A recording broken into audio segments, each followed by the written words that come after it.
Hello everybody, good evening. आप हैं commerce education point with Manoj Kumar के साथ। आज मैं आप लोगों के साथ एक महत्वपूर्ण चैप्टर के बारे में डिस्कस करने जा रहा हूं, जिसका नाम है रिटायरमेंट ऑफ ए पार्टनर, यानी साझेदार का अवकाश ग्रहण। तो इसी चैप्टर पे मैं आज चर्चा करूंगा और इस चैप्टर के जो थ्योरी क्वेश्चन हैं इसके बारे में मैं चर्चा करूंगा। तो इसमें सबसे पहले मैं चर्चा करूंगा इस चैप्टर का पहला क्वेश्चन, जो है साझेदार के अवकाश ग्रहण का क्या अर्थ है। सबसे पहला क्वेश्चन इस चैप्टर का थ्योरी में आता है, अवकाश ग्रहण का क्या अर्थ है। तो क्या है अवकाश ग्रहण? तो बोल रहा है कि जब कोई साझेदार अपने शेष साझेदार को उपयुक्त नोटिस देकर संस्था को छोड़ता है, संस्था से अपना टोटल हिसाब किताब कर लेता है, संस्था से जो रकम वह पाता है वो सारा हिसाब कर कर ले लेता है और सदा के लिए संस्था को छोड़ देता है, तो इस स्थिति को हम लोग कहते हैं रिटायरमेंट ऑफ ए पार्टनर, साझेदार का अवकाश ग्रहण। ठीक है, क्या बोले? जब एक साझेदार अपने दूसरे साझेदारों को उपयुक्त नोटिस देकर, यानी यहां पर नोटिस देने का मतलब है रिटायरमेंट से संबंधित नोटिस देकर, यदि वह संस्था सदा के लिए छोड़ता है, संस्था से अपना टोटल हिसाब किताब कर लेता है, तो इस स्थिति को हम लोग क्या कहते हैं? साझेदार का अवकाश ग्रहण, रिटायरमेंट ऑफ ए पार्टनर। ठीक है, इस क्वेश्चन से रिलेटेड सारा जो आंसर है वो आपको इस वीडियो के अंत में मिलेगा। यहां पर सिर्फ थ्योरी समझने का कोशिश करें। ठीक है, दूसरा प्रश्न क्या है? साझेदार के अवकाश ग्रहण का क्या कारण है? कहने का मतलब है क्यों कोई साझेदार साझेदारी संस्था से रिटायरमेंट ले लेता है, इसका क्या रीजन होता है। तो सबसे पहला रीजन है कि किसी साझेदार से मतभेद हो जाने पर, कहने का मतलब है कोई अन्य साझेदारों से किसी साझेदार का आपसी मतभेद हो जाना। लोगों का ये नेचर है कि जहां पर मतभेद हो जाता है वहां पर कोई भी रहना पसंद नहीं करता है, इसलिए कोई साझेदार का किसी अन्य साझेदारों से यदि मतभेद हो जाता है तो उस परिस्थिति में वो क्या करते हैं? साझेदारी संस्था को छोड़ देते हैं, उसे रिटायरमेंट ले लेते हैं। ठीक है, दूसरा क्या है? बीमारी या शारीरिक कमजोरी की स्थिति में जब कोई साझेदार बीमार पड़ जाता है, वो शारीरिक रूप से बहुत ही कमजोर हो जाता है, वह पार्टनरशिप में बिजनेस करने के योग्य नहीं रहता है, तो उस परिस्थिति में भी वो क्या करता है? साझेदारी से अवकाश ग्रहण कर लेता है। ठीक है, तीसरा रीजन है वृद्धावस्था के कारण व्यवसायिक कार्य में रुचि न लगना। जब कोई पार्टनर बूढ़ा हो जाता है, अपने जीवन के अंतिम अवस्था में पहुंच जाता है, तब वह बिजनेस नहीं करना चाहता है, वह अपने जीवन में आराम करना चाहता है, तो उस परिस्थिति में भी वह साझेदार साझेदारी फर्म को छोड़ देता है, वहां पर अवकाश ग्रहण कर लेता है। ठीक है, तो ये तीन ही रीजन थे। तीसरा क्वेश्चन इस चैप्टर से रिलेटेड, त्याग अनुपात और लाभ प्राप्ति अनुपात में क्या अंतर है, यानी सैक्रिफाइसिंग रेशियो और गेनिंग रेशियो में क्या अंतर है, इस पे हम लोग चर्चा करेंगे। तो देखिए, हम लोग जानते हैं कि कोई भी अंतर हम लोग यहां पर अंतर के आधार पर करते हैं, अंतर का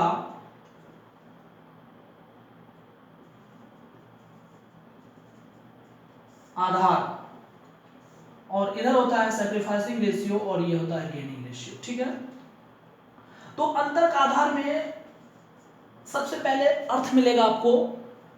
अर्थ के आधार पर हम सैक्रिफाइसिंग रेशियो और गेनिंग रेशियो में अंतर करेंगे। तो क्या होता है अर्थ त्याग अनुपात का, सैक्रिफाइसिंग रेशियो का क्या अर्थ होता है? तो बोल रहा है कि जब कोई नया साझेदार साझेदारी में प्रवेश करता है, उस परिस्थिति में पुराने साझेदार जो पहले से फर्म में मौजूद हैं, वो अपने लाभ का कुछ हिस्सा नए साझेदार के पक्ष में त्याग करते हैं, है ना। जब कोई नया साझेदार साझेदारी में प्रवेश करते हैं तो उसके पक्ष में पुराने साझेदार अपने लाभ का कुछ हिस्सा त्याग करते हैं। तो जिस अनुपात में पुराने साझेदार अपने लाभ का हिस्सा त्याग करते हैं, उसी को हम लोग क्या कहते हैं? Sacrificing ratio. ठीक है, लाभ प्राप्ति अनुपात क्या है? गेनिंग रेशियो क्या है? तो जब कोई साझेदार साझेदारी संस्था को छोड़कर जाता है, यानी अवकाश ग्रहण करता है, या फिर किसी साझेदार की मृत्यु हो जाती है, तो उस परिस्थिति में वो मृत साझेदार या अवकाश ग्रहण करने वाले साझेदार का जो लाभ का हिस्सा होता है, उसे शेष साझेदार एक निश्चित अनुपात में ले लेते हैं, जिसे हम लोग कहते हैं क्या? Gaining ratio. यानी जिस भी अनुपात में लेते हैं लाभ का हिस्सा, उसको हम लोग क्या बोलते हैं? गेनिंग रेशियो बोलते हैं। उसके बाद दूसरा, इसमें हम लोग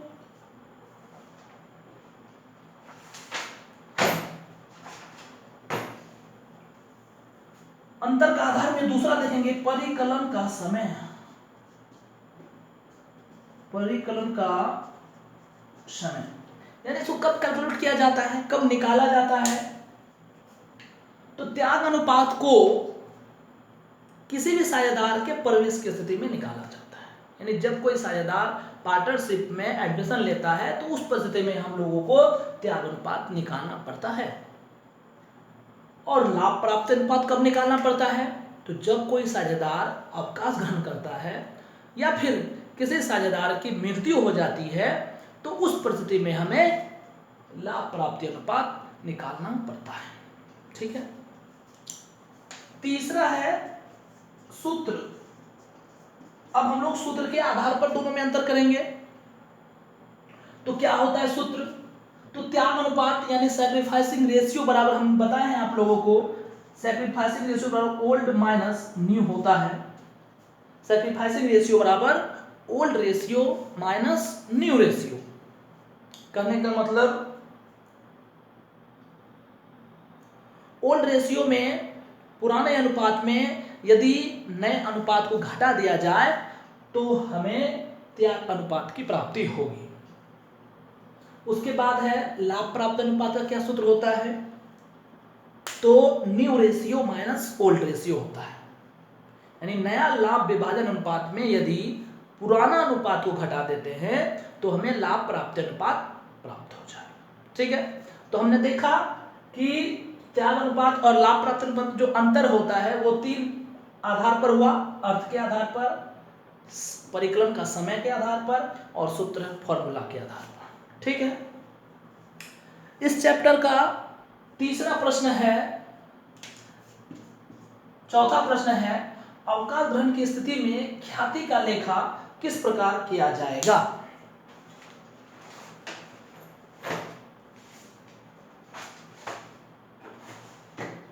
एक मिनट।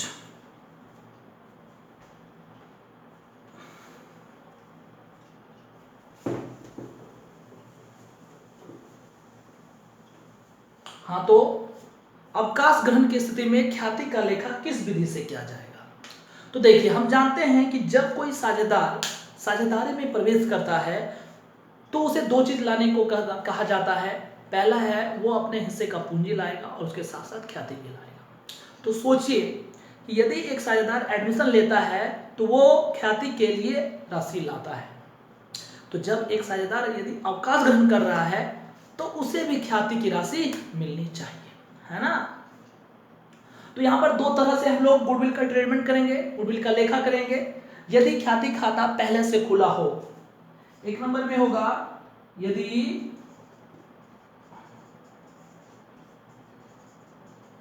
ख्याति खाता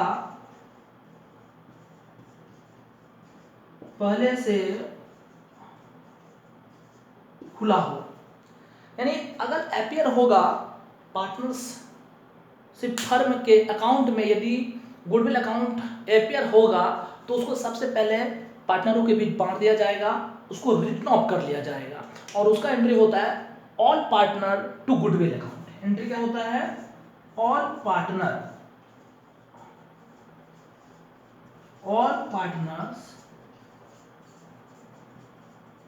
कैपिटल अकाउंट DR टू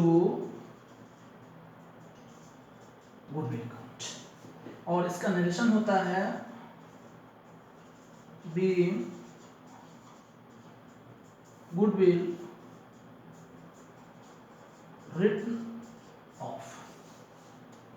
ये पहला केस हुआ यदि ख्याति खाता पहले से खुला हो, पहले से विद्वान हो, है ना। यानी ये जो आपको मिलेगा, ये कहां मिलेगा? तो फर्म के बैलेंस शीट के एसेट साइड में अगर मिलेगा तो उसका हम लोग रिटन ऑफ कर लेते हैं, उसको बांट देते हैं ऑल पार्टनरों के बीच, और एंट्री होता है all partners capital account DR to goodwill account. ठीक है ना। फिर दूसरा बात बोला है कि यदि ख्याति खाता नहीं खुला हो, है ना, अगर खुला हो तो ये एंट्री होगा, अगर नहीं खुला हो, जो पार्टनर रिटायरमेंट ले रहा है उसको अगर ख्याति देना हो, है ना, हो गया ना ये। ऐसे कि आपको वीडियो के अंत में मिल जाएगा।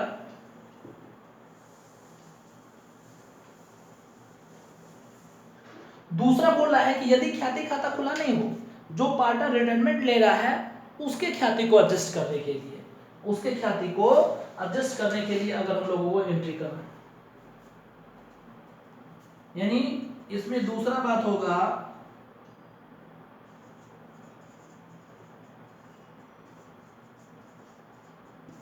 अवकाश ग्रहण करने वाले साझेदार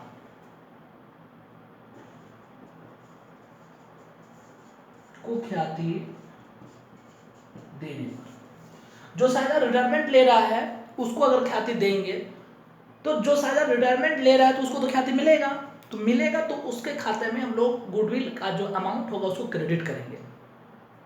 तो फिर डेबिट किसको करेंगे? डेबिट करेंगे रिमेनिंग साझेदार को, रिमेनिंग पार्टनर को, जो शेष पार्टनरशिप फर्म में रह गया, बच गया है ना। तो इसका एंट्री क्या होता है? इसका एंट्री होता है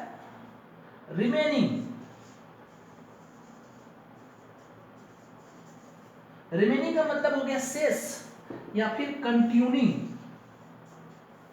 रिमेनिंग या फिर रिमेनिंग है कि कंटिन्यू जो फर्म में है ना, कंटिन्यूइंग CONTINUI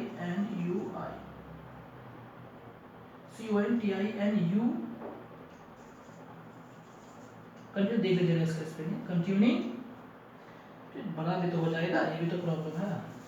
चलिए, remaining partners capital account DR और 2 retiring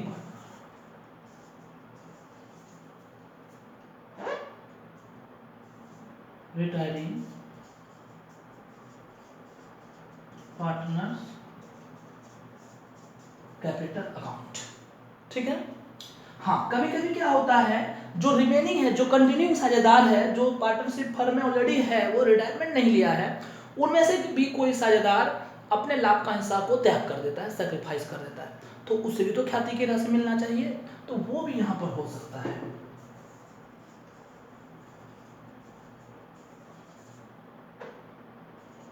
remaining partners capital account. ठीक है, नरेशन होगा बी गुडविल एडजस्टेड, है ना, बीइंग गुडविल एडजस्टेड। तो यहां पर ये रिमेनिंग पार्टनर्स कैपिटल कौन सा हो गया, तो ये रिमेनिंग हो गया जो त्याग करेगा, यानी रिमेनिंग में से जो त्याग करेगा वो यहां पर हो जाएगा, और ये तो गेन करेगा, चलो गुडविल का अमाउंट देगा। तो यहां पर हम लोग देखें गुडविल का जो लेखा करेंगे दो परिस्थिति में करेंगे। पहले यदि गुडविल अकाउंट ऑलरेडी अपीयर होगा इन द बुक में, तो उस परिस्थिति में क्या एंट्री होगा, all partners capital account DR to goodwill account being goodwill written off in the old ratio, यानी जब रिटन ऑफ करेंगे तो वहां पर ओल्ड रेशियो में रिटन ऑफ करेंगे। ठीक है, और जब रिटायरमेंट होने वाले साझेदार को ख्याति दिया जाएगा तो वहां पर जो रिटायरमेंट ले रहा है उसके लाभ के हिस्से को जो साझेदार रिमेनिंग में से जो साझेदार गेन करेगा, प्राप्त करेगा, वो देगा। तो जिस भी रेशियो में यहां पर रिमेनिंग पार्टनर गेन करेगा उसी रेशियो में रिटायरमेंट पार्टनर को ख्याति की राशि देगा। ठीक है, चलिए ये तो हम लोग देख लिए 4 नंबर क्वेश्चन।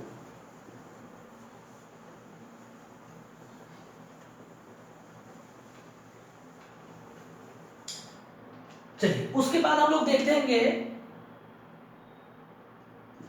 अवकाश ग्रहण करने वाले साझेदार को देय राशि की गणना किस प्रकार किया जाता है। देखिए, जब कोई साझेदार साझेदारी संस्था को छोड़कर जा रहा है, सदा के लिए छोड़कर जा रहा है, तो उस परिस्थिति में उसका हिसाब किताब करना बड़ा जरूरी होता है ना। वो संस्था छोड़कर जा रहा है तो उसका हिसाब करके उसको देना पड़ता है। तो वहां पर रिटायरमेंट के समय रिटायरिंग पार्टनर को आखिर में कितना अमाउंट दिया जाएगा उसको निकालना पड़ता है। तो उसको निकालने के लिए कुछ चरण हैं, तो मुख्यतः 2 ही चरण हैं। पहला है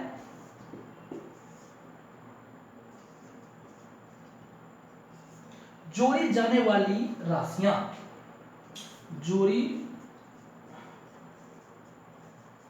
जाने वाली, ठीक है, जोड़ी जाने वाली राशियां कहने का मतलब हुआ कि वह सारी राशियां जिन्हें फर्म रिटायरमेंट पार्टनर को देगा। तो ये जोड़ी जाने वाली सारी राशियां को हम लोग, ये जो रिटायरिंग पार्टनर्स कैपिटल अकाउंट हम लोग बनाएंगे उसके सीआर में लिखेंगे। ठीक है, यानी जितना भी चीज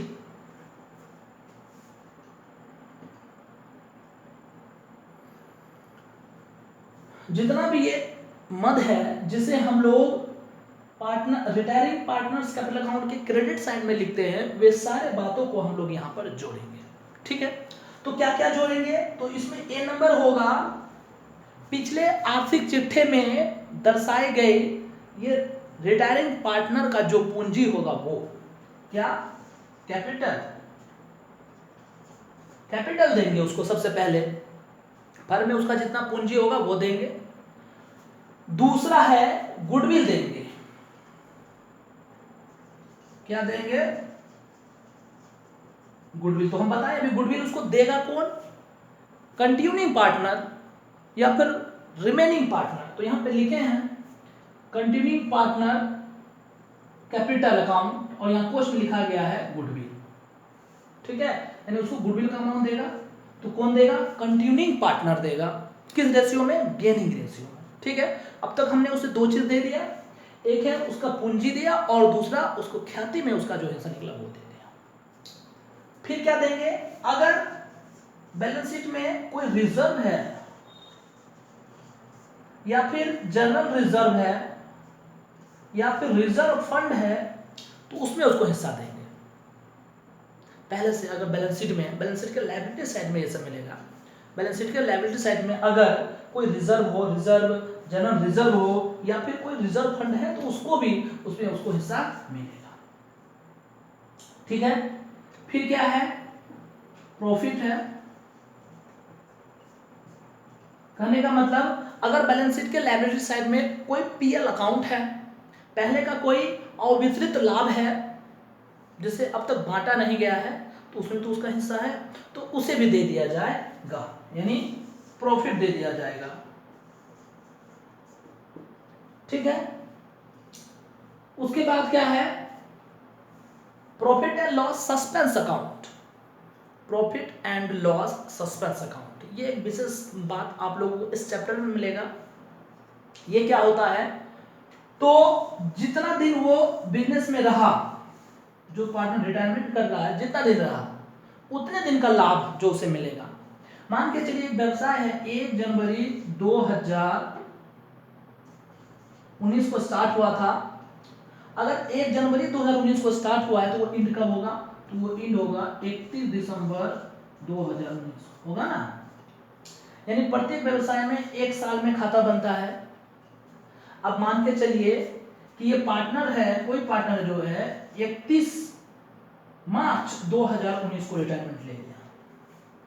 31 मार्च 2019 को अगर रिटायरमेंट ले लिया तो उस परिस्थिति में वो रिटायरमेंट करने वाला साझेदार 1 साल तो व्यवसाय में रहा नहीं, रहा यहां से यहां तक, है ना।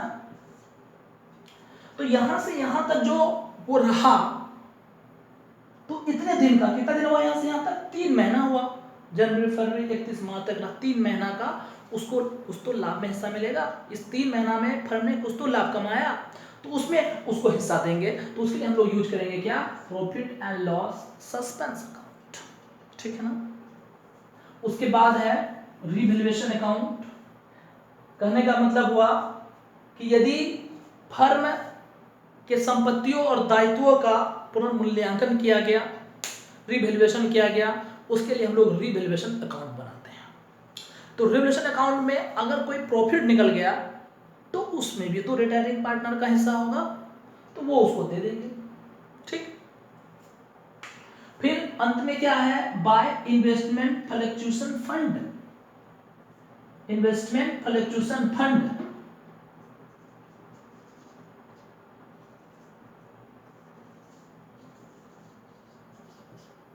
इन्वेस्टमेंट फ्लक्चुएशन फंड,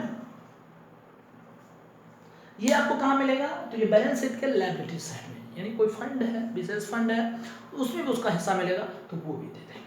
तो यहां हम लोग देखें, वो सारा बात लिखा गया है जिसे फर्म रिटायरिंग पार्टनर को देगा, तो उसको हम लोग यहां पर लिखे जोड़ी जाने वाली राशियां।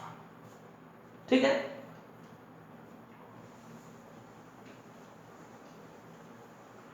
उसमें फिर यहां पर हम लोग 2 नंबर पर लेंगे, और वहां पर क्या होगा, घटाई जाने वाली राशियां, घटाई जाने वाली राशियां। तो घटाई जाने वाली राशियां का मतलब हुआ कि वह सारी राशियां जिसे रिटायरिंग पार्टनर्स कैपिटल अकाउंट के डीआर साइड में लिखते हैं। ये इधर का डीआर होता है और ये सीआर होता है ना। तो वो सारा मद जिसे रिटायरिंग पार्टनर्स कैपिटल अकाउंट के डेबिट में लिखते हैं, वो सारा मद जिसे फर्म रिटायरिंग पार्टनर से लेता है, उसको हम लोग घटाई जाने वाली राशियां शीर्षक के अंतर्गत रखते हैं। तो उसमें सबसे पहले क्या आता है, प्रॉफिट एंड लॉस अकाउंट, यानी लॉस, पहले का कोई अवितरित लॉस है तो उसमें जो हिस्सा बनता है रिटायरिंग पार्टनर का, वो उसे ले लिया जाता है। ठीक। फिर है रिवैल्यूएशन अकाउंट, लॉस, अगर संपत्ति और दायित्वों का रिवैल्यूएशन किया गया, उस पर कोई लॉस हो गया, तो लॉस में भी उससे हिस्सा लिया जाता है, उसका जो भी हिस्सा होता है, उसका जो प्रॉफिट हुआ अगर, तो प्रॉफिट तो दिए, अगर लॉस हो गया तो लॉस उससे लिया जाता है। फिर है लोन, अगर पार्टनर जो रिटायरमेंट ले रहा है उसने अगर फर्म से कोई लोन लिया है ना, फर्म से कोई लोन लिया है, तो वो भी फर्म उससे रिटर्न ले लेती है ना, क्योंकि ये रिटायरिंग पार्टनर सदा के लिए फर्म को छोड़ रहा है, तो इसी के लिए वो क्या करता है, वो पार्टनर से उसके द्वारा लिया गया ऋण को रिटर्न ले लेता है। फिर क्या है, गुडविल, ये रिटन ऑफ वाला गुडविल है। देखिए गुडविल तो एक ये कंटिन्यू पार्ट उसको दे दिया, और ये गुडविल क्या है, रिटन ऑफ है, रिटन ऑफ, यानी गुडविल का अगर वैल्यू घट जाता है तो वो भी एक तरह का लॉस हुआ। तो उसमें भी जो रिटायरिंग पार्टनर है उसको उसमें अपना हिस्सा देना पड़ता है। फिर क्या है, इतना बात हम लोग जब कर लेते हैं तब इसका जोड़ लगाते हैं। इधर से जोड़ अक्सर इधर अधिक होता है तो इसको जोड़ इधर ले आते हैं और यहां से यहां तक जोड़ के टोटल उसमें बैलेंस कर देते, घटा देते हैं। अब बात आ गया उसको पेमेंट करने का, जो साझेदार रिटायरमेंट ले रहा है उसको पेमेंट करने का। तो जितना भी बैलेंस आता है उसको अगर नगद में देना है और फर्म के पास उतना पैसा अवेलेबल है ना, नगद में फर्म के पास पैसा है तो उसको नगद में दे दिया जाता है। तो उसके लिए हम लोग यूज करते हैं कैश या फिर बैंक अकाउंट बैलेंसिंग फिगर, ये हुआ, ठीक है।